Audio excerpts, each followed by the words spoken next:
Special edition देख रहे हैं आप और मैं आदिति त्यागी हूं। उत्तर प्रदेश में चुनाव प्रचार और उस दौरान मुख्यमंत्री योगी आदित्यनाथ ने आर्टिकल 370 का मुद्दा उठाया।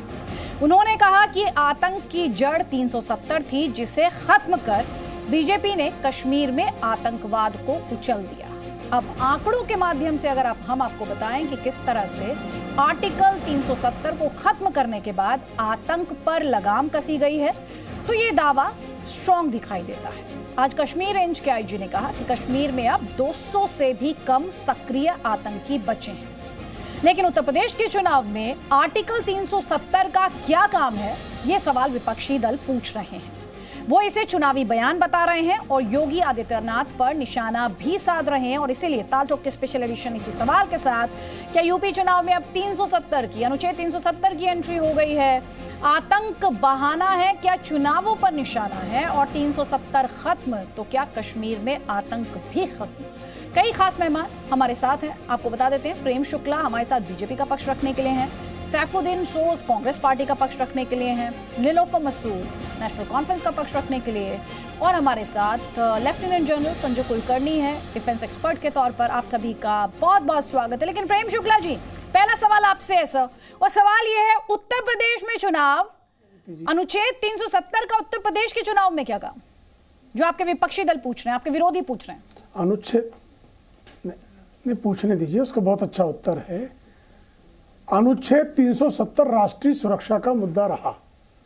भारत की संप्रभुता क्या उत्तर प्रदेश के नागरिकों के लिए महत्वपूर्ण नहीं है? अनुच्छेद 370 के कारण ही कश्मीर में अलगाववाद और आतंकवाद पनपा, यह सत्य है, तथ्य है। और आतंकवाद के कारण, इस्लामी आतंकवाद का भारत में प्रवेश का मार्ग कश्मीर है। आईएसआई का के और K2 दो प्लान थे। के प्लान पहले कश्मीर में आतंकवाद फैलाना, K2 उसके बाद कश्मीर के इतर आतंकवाद फैलाना। पहले कश्मीर में आतंकवाद की जद में लिया गया, वहां से हिंदू पंडितों को पलायन करने के लिए मजबूर किया गया। हिंदू पंडितों की बहन बेटियों को, जवान बहन बेटियों को रोककर मस्जिदों से ऐलान किया गया कि शेष लोग चले जाएं या मार दिए जाएंगे। लोगों को जला दिया गया। हिंदू देवालयों को, मंदिरों को खाक कर दिया गया, तोड़ दिया गया। और उसके बाद भारत में, पूरे भारत में आतंकवादी वारदातें हुई। जो 12 मार्च 1993 की घटना की चार्जशीट में यह लिखा गया है कि ये K2 परियोजना के तहत हुआ।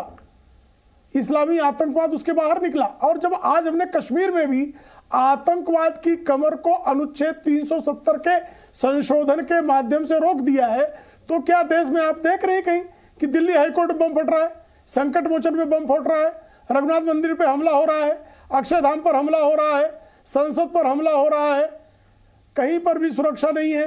दिल्ली रेलवे स्टेशन पर बम फट रहा है, श्रमजीवी एक्सप्रेस में बम फट रहा है, अयोध्या के रामलला मंदिर पर आतंकवादी हमला हो रहा है क्या ये अनुच्छेद 370 के संशोधन के बाद? और जो हर जुमे के बाद, जुमे की नमाज के बाद पत्थर लेकर सड़कों पर निकल पड़ते थे कश्मीर में, कहाँ है भाई? 80% से अधिक घटनाएं घट गई है। आईसिस के झंडे लहरा रहे हैं कि आप देखिए क्या 2019 के बाद? नहीं है। और जो महबूबा मुफ्ती कह रही थी कि कश्मीर में अनुच्छेद 370 के बाद 10 सेकंड, अनुच्छेद 370 के संशोधन के बाद तिरंगे वाला कंधा नहीं मिलेगा, वो गली गली में तिरंगा फहरा रहा है। गिनवा दी सर, लेकिन एक बड़ा सच आतंकवाद को लेकर यह भी है कि कश्मीर में जो आतंकवाद है वो पाक प्रायोजित है, पाकिस्तान प्रायोजित है। एक बड़ा सच वो भी है। लेकिन आप काउंटर लीजिए, नीलोफर मसूद और उसके बाद सैफुद्दीन सोज, प्लीज जल्दी जल्दी। ये कह रहे हैं हमने तो खत्म कर दिया, 370 हटाकर आतंकवाद को खत्म कर दिया। आदित्य जी, बहुत दुख होता है जब कश्मीर को हमेशा कार्ड के तौर पर इस्तेमाल किया जाता है, खसूसन चुनावों के दौरान। चुनाव चल रहे हैं कहीं पर, बजाय कि वो बात करें उन्होंने डेवलपमेंट वहां पर क्या की हुई है, उन्होंने वहां पर कौन कौन से प्रोजेक्ट्स हायर किए हुए हैं, किस तरीके से उन्होंने डेवलपमेंट उस स्टेट यूपी की हुई है, क्या प्रोग्रेस रही है उनके इस दौरान, तो बजाय उसके वो क्या कर रहे हैं, 370 को छेड़ रहे हैं कि हमने 370 को खत्म किया, तो एक बहुत बड़ा कारनामा कर दिया। आप मुझे बताइए, अब तक अगर हम देखते हैं हर ऑल्टरनेट डेज पर लगभग, मैं आपको तथ्य सामने, ये आंकड़े सामने रख रही हूँ, 496 टेररिस्ट अटैक्स हुए हैं, incidents, 79 civilian killings, 45 army personnels हमारे शहीद हो गए हैं। तो किस आतंकवाद के खत्म होने की ये बात कर रहे हैं, समझ नहीं आ रहा है। नंबर 1। नंबर 2, 370 का कोई ताल्लुक नहीं है यूपी वाले के साथ, जिसको वोट डालना है उसको वहां पर, उसको डेवलपमेंट वहां पर देखनी है, न कि ये देखना है 370 कितने लाया। प्लीज तीसरी अहम बात, क्या वो इस चीज को, मैम प्लीज, आपने क्योंकि डेटा कोट किया है, पहले तो मैं आपसे ये जानना चाह रही हूँ, आपने कहा कितने सिविलियंस की किलिंग हुई है? 79। मैम 79 आप कहाँ से लेके आई मैम? 2019 से लेकर 2021 नवंबर की बात मैं कर रही हूँ। इन 841 डेज, 841 आप कब से आप 2019 से 2021 की बात कर रही हैं? बिल्कुल, जब से ये एब्रोगेशन ऑफ आर्टिकल हुआ है तब से मैं बात तो कर रही आप इसमें 3 साल मतलब 2020, 2021 और 2019 5 अगस्त से डेटा इसमें इंक्लूड करें। 840, I am talking about 841 days. Her alternate day के बाद एक सेकेंड आपने डेटा दिया है ना मैम, सुनिए प्लीज, सुनिए एक सेकेंड सुनिए। तो आपने अगस्त 5 2019 से मुझे डेटा दिया अभी तक 2021 नवंबर 2021 79, राइट? 79। Yes. अब मैं आपको डेटा देती हूँ और आप मुझे बताइएगा कुछ चेंज हुआ या नहीं। आपने मुझे करीब करीब 3 साल का डेटा दिया, जो आपने डाला 79, एक भी मौत नहीं होनी चाहिए, मैं यहाँ पे स्पष्ट कर दूं, ये सिर्फ आंकड़े नहीं है। सुन लीजिए madam, now let me please, ये कहा गया 2018 में कितने सिविलियंस की किलिंग हुई थी? 2018 में कितने सिविलियंस की किलिंग हुई थी मैम? तो टेररिस्ट अटैक्स नहीं होते मैम। 2018 में कितने सिविलियंस की किलिंग हुई प्लीज? हर टेररिस्ट अटैक्स नहीं होते। Aditya ji, let me complete. Ma'am आप कुछ भी नहीं बोल देंगी ना, मुझे एक पर्सपेक्टिव देना होगा ना दर्शकों को। आपने अभी बहुत स्मार्टली आपने इस तरह से डेटा रखा कि जैसे 2021 का वो डेटा है। प्लीज मैम, इस तरह से नहीं, गलत बयानी नहीं। आपको पता है 2018 में कितने सिविलियंस की किलिंग हुई थी मैम? नहीं, आपको पता है कितने सिविलियंस की किलिंग हुई थी 2018 में? आप नहीं बताएंगे, मुझे बताने दीजिए। 2018 में दर्शकों को बता देती हूँ, 2018 में 86 सिविलियंस की किलिंग हुई थी। 86 2018 में। मुझे बताइए 2017 में कितने सिविलियंस की किलिंग हुई थी? एक साल का बता रही हूँ, 54 सिविलियंस की किलिंग थी।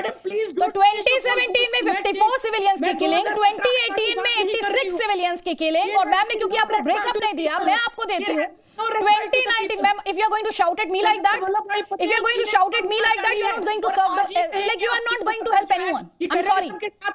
Ma'am, you are not going to help anyone, please.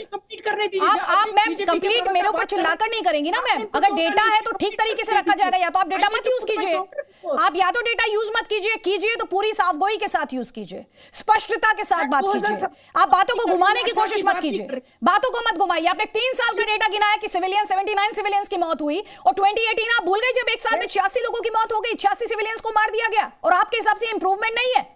आपके हिसाब से इंप्रूवमेंट नहीं है? सैफुद्दीन सोज साहब, आपके हिसाब से इंप्रूवमेंट है या नहीं है? जब आप ये 370 जब आप टेररिज्म के साथ जोड़ेंगे तो मैं आंकड़े रखूंगी 2019 के बाद, क्योंकि आपने 370 के। मैम वही तो दावा कर रही है बीजेपी कि पहले से सिचुएशन बेहतर हुई है, तो आप पहले का डेटा भी देंगी ना मैम? आइसोलेशन में डेटा नहीं देंगी ना, पूरा डेटा देंगी। आपने तो 79 बोल दिया और आपने कहीं नहीं कहा, स्पष्ट भी नहीं किया, आपने स्पष्ट भी नहीं किया था, स्पष्ट भी नहीं किया था। प्लीज इस तरह से लोगों को मत उकसाइए, प्लीज लोगों को इस तरह से मत भड़काइए। सैफुद्दीन सोज साहब, सैफुद्दीन सोज साहब, मुझसे पूछिए क्या पूछना। 2018 में क्योंकि नीलोफर मसूद सिविलियंस की किलिंग की बात कर रही थी, 2018 में 86 सिविलियंस की किलिंग, 2021 36 सिविलियंस की किलिंग टिल दिसंबर 27, 2021 का ये डेटा है। ये सिचुएशन में इंप्रूवमेंट है या नहीं है? लॉ एंड ऑर्डर सिचुएशन में इंप्रूवमेंट है या नहीं है?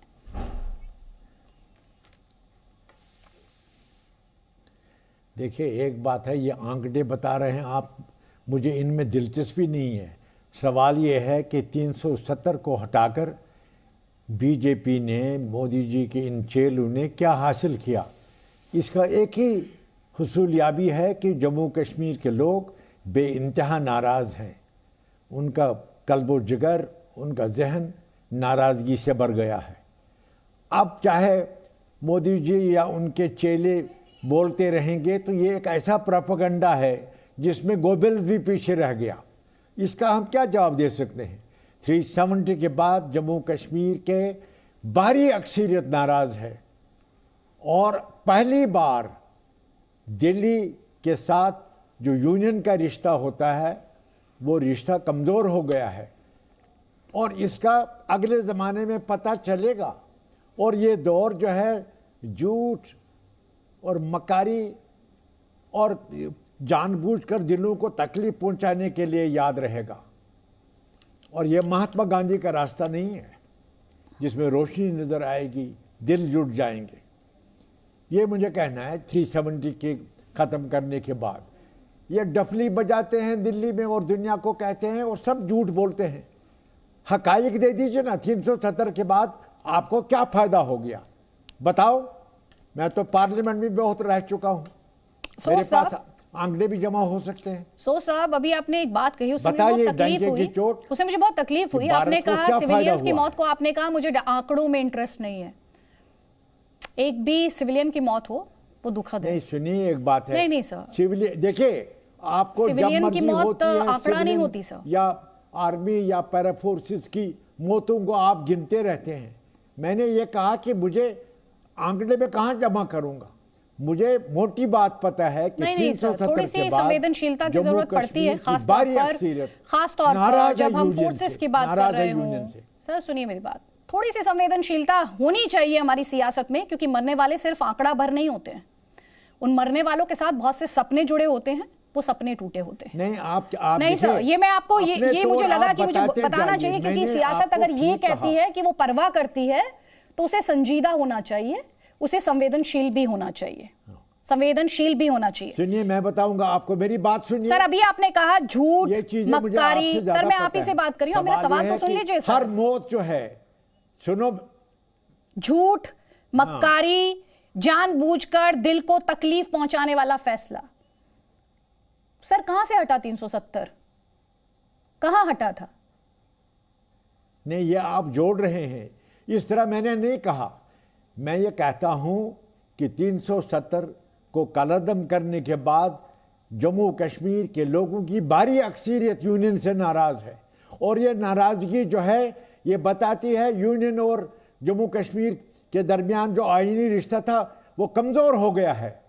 और कल के दिन में आपको पता लगेगा, यहाँ के छोटे बच्चे जो हैं और बड़े बूढ़े जो हैं, सारी खलकत जो है वो नाराज़ है यूनियन से। ऐसी दूरी मैंने कभी नहीं देखी और मोदी जी और उनके चेलों ने हिंदुस्तान का यूनियन का रिश्ता जम्मू कश्मीर के लोगों से कमजोर कर दिया। प्रेम शुक्ला, ये मैं बताना चाहता हूँ। नहीं, लेकिन क्या ये मुझे समझ नहीं है, कश्मीर की आवाम, क्या कश्मीर की आवाम तब खुश थी जब दो परिवारों के हाथ में पावर सिमट कर रह गई थी? कश्मीर की आवाम क्या तब खुश थी? कश्मीर की आवाम क्या तब खुश थी जब बच्चों के हाथ में किताब, लैपटॉप, कंप्यूटर के बजाय या कंप्यूटर के माउस के बजाय पत्थर पकड़ाए जा रहे थे?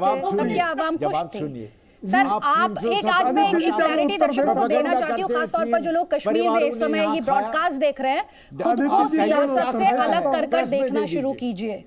सियासत अगर सिविलियन की मौत को सिर्फ एक आंकड़ा भर मानने लगे और सिविलियंस की मौत के आंकड़े को गलत तरीके से प्रेजेंट करने लगे तो सियासत के बारे में सोचने की आज आपको जरूरत है। प्रेम शुक्ला जी, इन्होंने कहा अवाम में गुस्सा है। सर हर मौत से नाराजगी होती है, हर मौत से दुखी होता है इंसान। तो रैलियों में अब आराम से सुन लें सो साहब, आपको जितने अपशब्द बोलने थे आप बोल चुके, आप अपनी कुसंस्कृति का प्रदर्शन कर चुके। अब मुझे लगता है कि आपने विनम्रता पूर्वक दिए गए उत्तर को आप सुनेंगे, हम सुनेंगे आप, मुझे लगता है इतनी आपसे कश्मीरियत की उम्मीद है। हालांकि जो है शैतानियत को मानने वाले कश्मीरियत पे विश्वास नहीं रखते हैं, फिर भी सुन लीजिए। इस्लामी आतंकवाद कश्मीर के मार्ग से भारत में आया और उसने 75,000 से अधिक लोगों के प्राण, 75,000 प्लस 75,000 प्लस भारतीय निर्दोष नागरिकों के प्राण गए।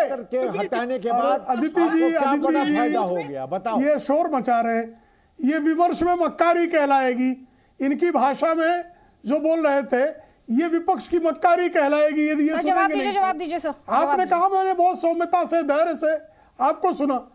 75,000 प्लस लोग इस्लामी आतंकवाद से कश्मीर के मार्ग से आए, इस्लामी आतंकवाद से मारे गए। तब भारत और संघ की दूरी बहुत करीबी, दूरी नीति करीबी थी। 4 लाख कश्मीरी पंडितों को वहां से भगा दिया उनकी बहन बेटियों पर बलात्कार किया। सैफुद्दीन सोज, कभी आपको दुख हुआ इस बात का? हजारों लोगों को मार दिया गया, मंदिरों को तोड़ दिया गया, पूरे देश में रंगा नाच किया गया। इस्लामी झूठ है। आज जो है जब हम वहां पर जब लाल चौक में जन्माष्टमी का जुलूस निकल रहा है, तो आप जैसे आतंकवादियों के तलवे चाटने वाली शक्तियां जो है वो कह रहे हैं कि दूरी बढ़ गई है। दूरी नहीं बढ़ गई, नजदीकी बढ़ गई है। 1 लाख करोड़ की परियोजनाएं कब चल रही थी कश्मीर में? कोई बताएगा? कोई बताएगा नहीं? 25,000 करोड़ रुपए के भ्रष्टाचारियों को जेल में भेजने का दम कभी हुआ था? सो जब चुप हो जाओ। मैं आपकी उम्र की कद्र कर रहा था, लेकिन आप जिस तरह की अभद्रता पर आमादा है, शुक्ला जी, आपने कहा आतंकवादियों के तलवे चाटने वाले, अगर आपको ये पता है आतंकवादियों के तलवे चाटने वाले, तो एक्शन आप लेंगे ना सर? बीजेपी का टिप्पणी मत कीजिए। सत्ता में रहते हुए आप सवाल भी उन्हीं से पूछ रहे हैं सर। अगर आप इतना संगीन आरोप लगा रहे हैं कि आतंकवादियों के हमदर्द हैं, आतंकियों के तलवे चाटते हैं, तो सर एक्शन भी तो आप ही लेंगे सर। एक्शन लेने की जिम्मेदारी किसकी है? वो चाटते हैं ना, ये 3 लोग बोल नहीं, हम ही ले रहे हैं एक्शन। और कौन ले रहा है? वो ले रहे थे एक्शन जब कश्मीरी पंडितों को जो है उनकी बहन बेटियों पर बलात्कार हो रहा था, तो सैफुद्दीन सोज कितनी बहन बेटियों को बचाने के लिए आगे आए थे? जरा बताएं, ये क्यों नहीं आगे आए थे? ये मानवता की बार जो है दुहाई देते हैं, लेकिन दानवता के साथ खड़े हो जाते हैं। आज जब कश्मीर में विकास हो रहा है, जब आज कश्मीर के युवक को रोजगार मिल रहा है, जब आज कश्मीर भ्रष्टाचार से मुक्त हो रहा है, जब कश्मीर को आज हम आतंकवाद से मुक्त कर दिए हैं, तब इनको पीड़ा हो रही है। पीड़ा होगी आतंकवादियों के समर्थकों की। अभी सर आतंकवाद मुक्त फैक्चुअली नहीं हुआ है। जनरल कुलकर्णी हमारे साथ है। जनरल कुलकर्णी, और करेंगे 200 से कम आतंकी अब देखिए कश्मीर में है। 1 सेकेंड सर, हो गया आप लोगों का पॉलिटिकल ब्लेम गेम हो गया सर, प्लीज। जनरल कुलकर्णी, 200 से कम आतंकी बचे हैं। अदिति जी, मैं आपको कुछ कहना चाहता हूं सर प्लीज मुझे मेरे दूसरे गेस्ट से एक सवाल ले लेने दीजिए, उसके बाद मैं वापस आपको 30 सेकंड्स के लिए फ्लोर दूंगी श्योरली।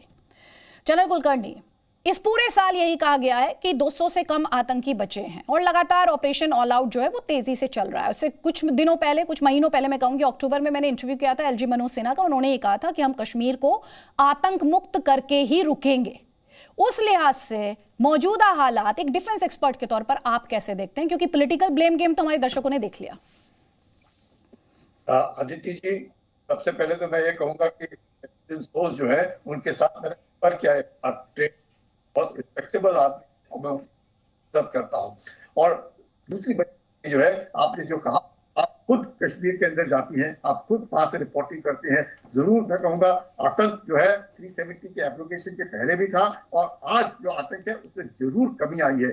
अब का जो आतंक है वो आईएसआई स्पॉन्सर ज्यादा है, और बहुत जरूरी है कि वहां पे जो डेवलपमेंट हुआ है, वहां पे जो नॉर्मल जो इमोशनल अटैचमेंट की बात करते हैं, emotional attachment with the union is increase, it has not decrease, it has increase. और हम लोग जो बार बार कहते हैं कि 200 के आसपास की आतंकी है, वो उतनी जो कमी है, क्योंकि तकरीबन पाकिस्तान में भी आईएसआई ने जितना भी है, खासकर अफगानिस्तान में जो है, उसके बाद 201 आतंकी लॉन्च पैड पे तैयार है इन्फिल्ट्रेशन करने के लिए। अगर इन्फिल्ट्रेशन का देखें बिफोर एब्रोगेशन ऑफ आर्टिकल 370, अब बहुत फर्क पड़ा है। इन्फिल्ट्रेशन तो जबरदस्त कमी हुई है, टेररिस्ट एक्टिविटीज में जबरदस्त कमी हुई है, इसमें कोई शक नहीं। खुद सैफुद्दीन सोज साहब भी कहेंगे कि दोनों में फर्क पड़ा है। यही नहीं, अभी जब कोर कमांडर ने ब्रीफिंग की, उन्होंने भी कहा कि जो पहले आतंकी मारे जाते थे या जो भी OGWs थे, उनको लोग आकर के लेते थे उनकी बॉडीज को, अब वो डिस्टेंस कर रहे हैं। वो खुद कहते हैं कि ये पता नहीं ये कौन है, हमारे इनसे कोई लेना देना नहीं। दूसरा, जो आतंकी पहले थे 21 साल के ऊपर थे,